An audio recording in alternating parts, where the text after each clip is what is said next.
A killer laugh, a twisted grin, an entity that commits the most unfathomable sin. This particular character is a killer doll. But who was this doll before the plastic and the stitches? We're talking about Chucky, and tonight we are going to unpack the sinister origins of Charles Lee Ray, the man behind the doll, and how he became one of horror's most iconic villains.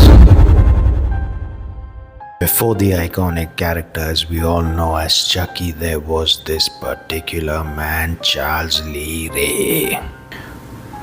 Born in Hackensack, New Jersey, Charles' childhood was far from good. He was far away the worst young boy that you could imagine. He was fascinated by death, a dark obsession that became apparent when let's just say his early art projects involved rats and knives.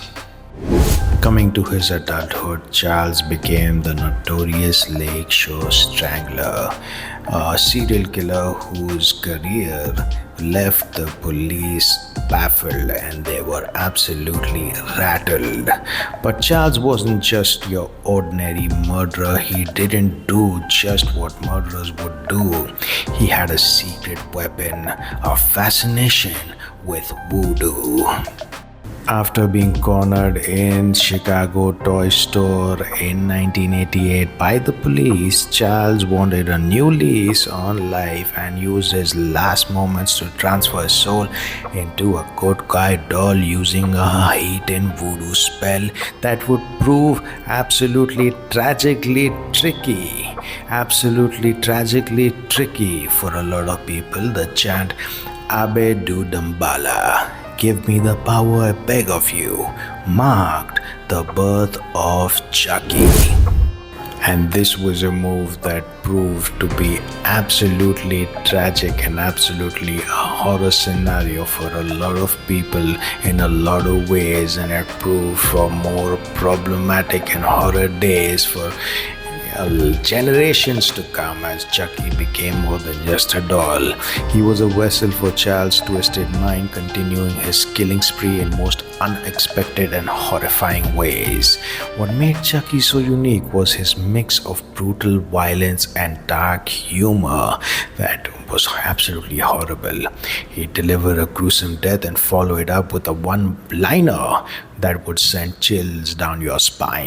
With years gone by, we learned about Charles' past, and it is equally horrific as any deep horror task. He was mentored by John Bishop, known as Dr. Death, a voodoo practitioner, who later became one of Chucky's victims.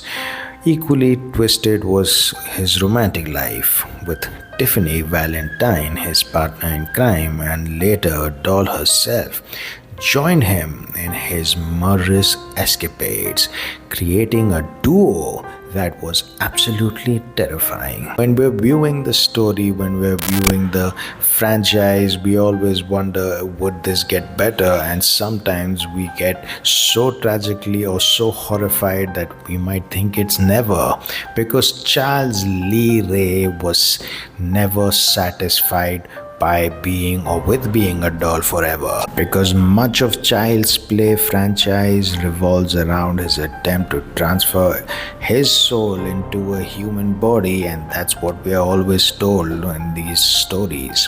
Whether it was Andy Barclay, the young boy from the first film, or anyone unfortunate enough to cross his path, Chucky's ultimate goal was always to regain his humanity.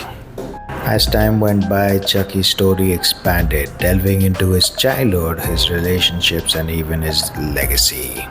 In Chucky the series, we saw glimpses of his youth and how he became the monster we know today. And let's not forget his twisted family tree, including Glenn aka Glenda, his non-binary child introduced in The Seed of Chucky.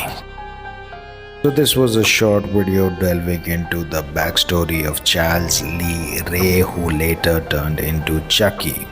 Do you think he's the worst horror villain, or is there any other villain that sends shivers down your spine? Let us know in this comment box that YouTube gives us.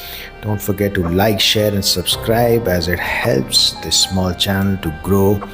And don't forget to hit the bell notification on for even more presentations on various topics. Thanks for watching, and remember, well, there's Chucky out there watching you too.